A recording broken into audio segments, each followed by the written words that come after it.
Buenas tardes, mi nombre es Miguel Gómez Serrano. El día de hoy, en la sesión en Hospital Puerta de Hierro, vamos a hablar sobre lesiones SLAP.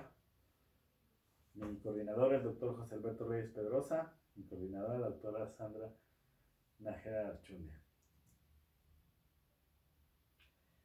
Y bueno, las lesiones SLAP se definen como una desinserción del labrum superior, de posterior hacia anterior, y esta patología tiene como antecedente que existe desde hace referenciada 50 años.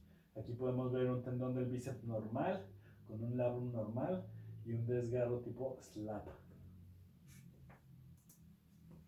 Como antecedentes, en los últimos 200 años, se inició en 1800, se describieron los primeros procedimientos quirúrgicos de reparación de lesiones de hombro.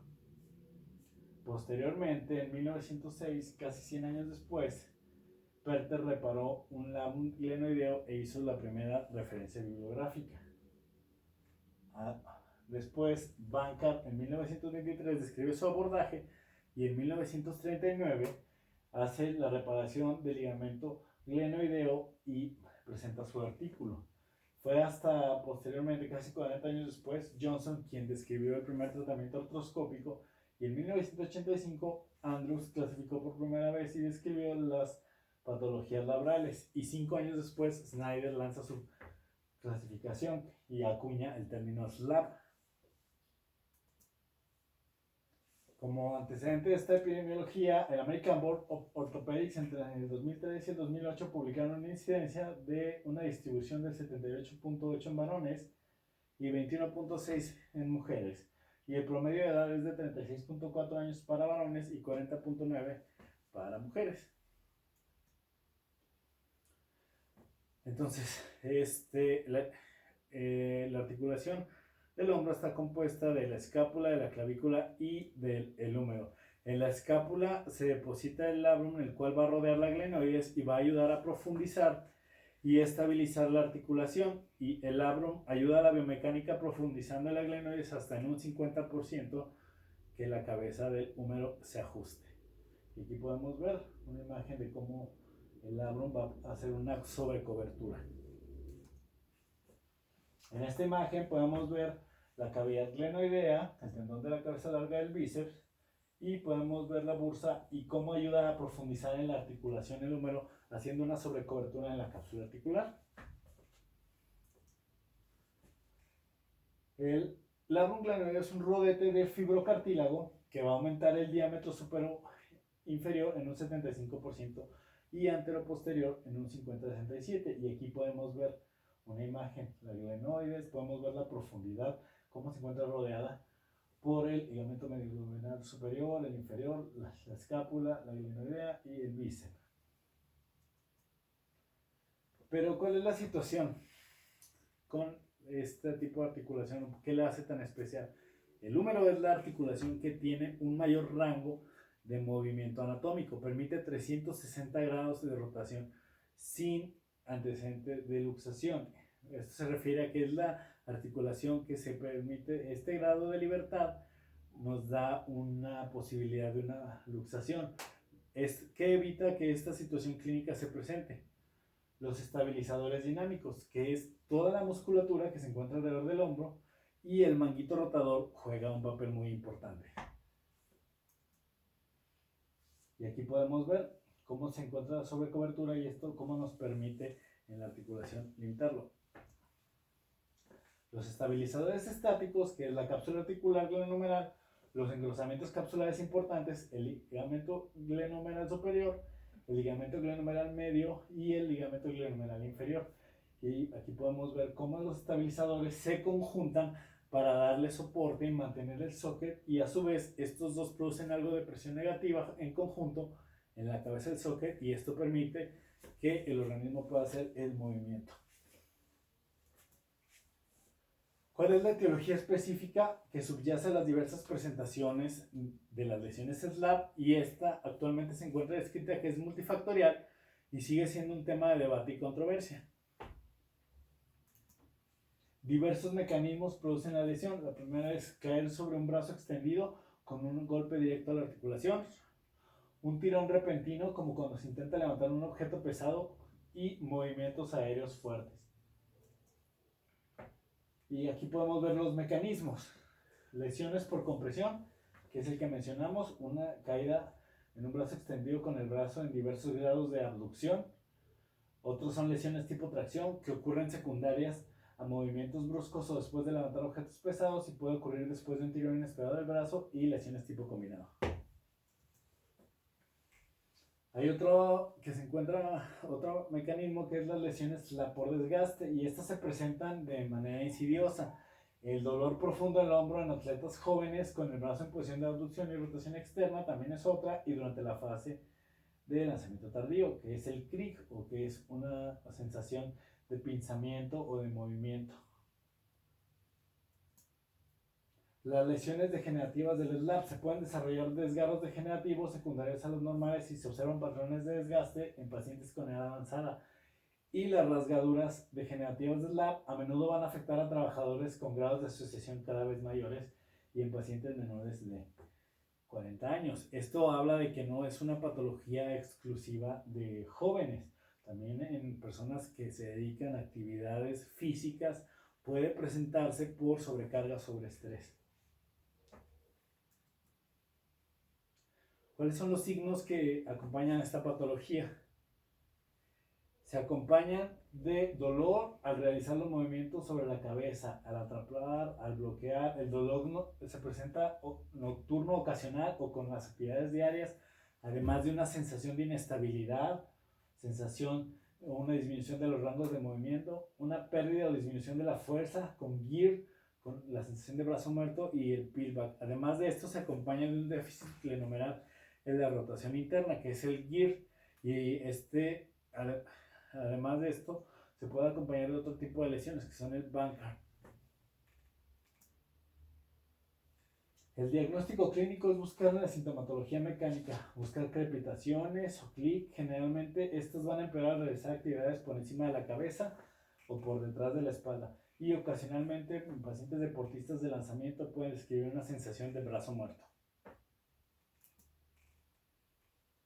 El diagnóstico clínico está realizado que, mientras la maniobra de Hover fue particularmente útil en las maniobras de exploración para el SLAP tipo 2, y la maniobra de Speed o el test de Bryan pueden ser positivos en presencia de lesiones SLAP anterior.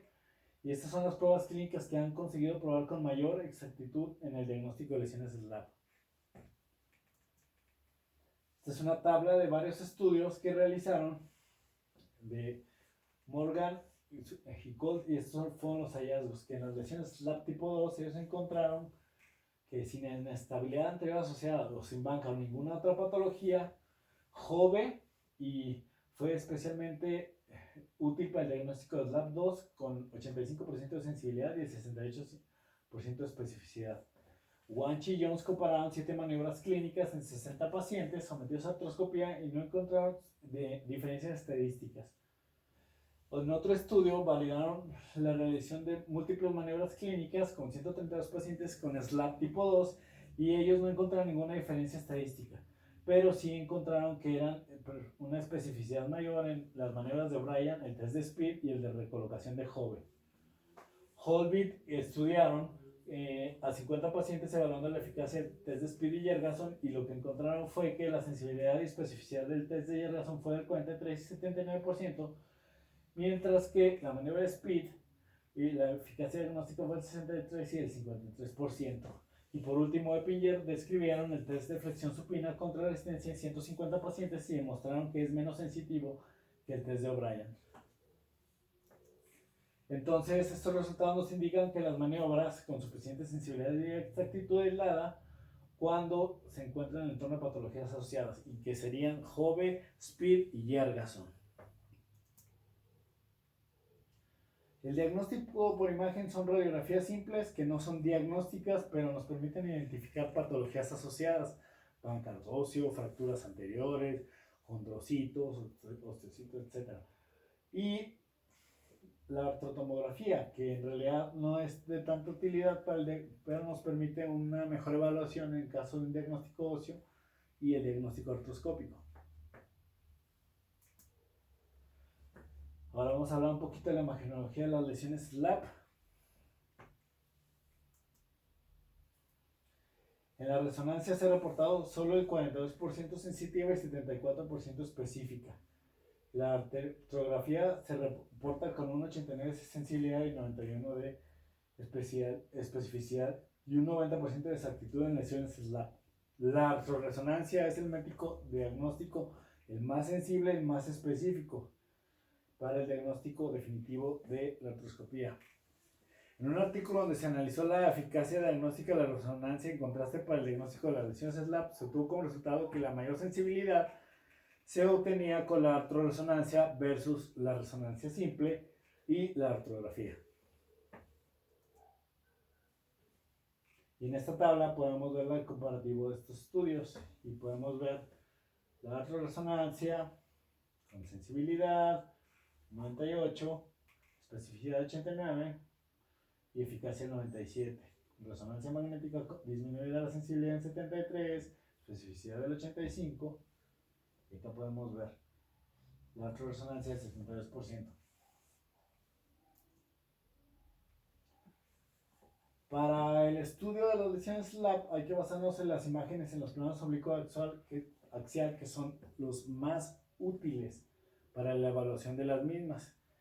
Para la artrografía por resonancia se va a realizar la inyección particularmente de gadolinio y esta va a estar diluida en la articulación glenohumeral utilizando un enfoque anterior y esto nos va a permitir visualizar de una manera mejor el labrum y visualizar posibles desgarros aquí en este corte axial y acá en este coronal.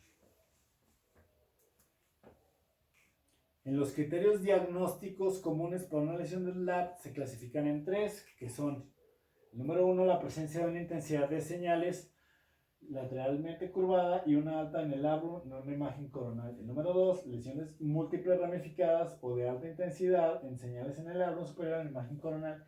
Y el número 3, que va a ser un desprendimiento del espesor completo. Y aquí podemos ver señales amplificadas en el borde superior e inferior.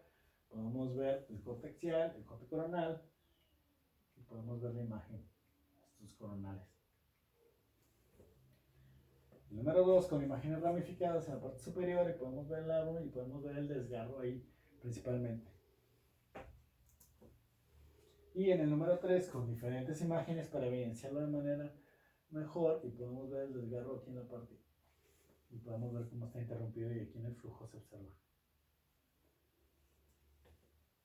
Entonces la lesión se produce por una tracción inferior en el hombro y también por una tensión excesiva y una torsión y del tendón largo del bíceps en su inserción a lo largo del labrum. Y aquí podemos ver una imagen de un desgarro, aquí podemos ver otro y aquí uno mínimo. La mayoría de las veces el labrum tiene una estructura triangular, pero esto puede cambiar de forma dinámica con una tracción de la cápsula de los ligamentos. Por ejemplo, pueden aparecer aplanados o acá redondeados. Y en ausencia del complejo del cuadrante superior del labrum y un ligamento glenohumeral medio y similar al cordón que se inserta, que es el complejo de Buford, acá podemos verlo y podemos ver la imagen cómo modifica y cómo el patrón anatómico es diferente. Y el foramen sublabral, que solo ocurre en el cuadrante superior anterior del glenoide y no va a implicar la inserción. Snyder, como mencionamos, fue en 1990 que presentó la clasificación inicial de 4 subtipos de estas lesiones. Aquí podemos ver el tipo 1 con un desgarro parcial, el tipo 2 con un desgarro mayor pero manteniendo la anatomía, el tipo 3 haciendo una asa de balde y el tipo 4 un desgarro total con la pared. Y aquí podemos ver la imagen característica, el tipo 1 un desgarro nada más, el tipo 2 mínimo con un mayor aumento de la superficie, el tipo 3 con un desgarro parcial en asa de balde y el tipo 4 un desgarro total con la caída. Entonces, ha habido muchas clasificaciones y muchos cambios en cuanto a las lesiones del labrum. Y actualmente esta es la que queda, que hay el tipo 4 que es la Snyder, que nos queda labrum deshilachado, una apariencia degenerativa, la 2 el mismo labrum pero con un aumento en la desinserción y del ancla, el tipo 3 un desgarro sobre la porción del labrum semejante a una asa de balde y el tipo 4 un desgarro vertical del labrum que se extiende hacia el tendón. Y la modificación, que es lo mismo, Una lesión anterior inferior del labrum, banca, la cual se extiende hacia la porción superior. La 6, una lesión del labrum superior tipo flap, la cual es inestable. La 7, que es la desinserción del ancla del bíceps a lo largo y se extiende por debajo del ligamento. Y la 8, que va a ser una lesión en extensión sobre el labrum posterior.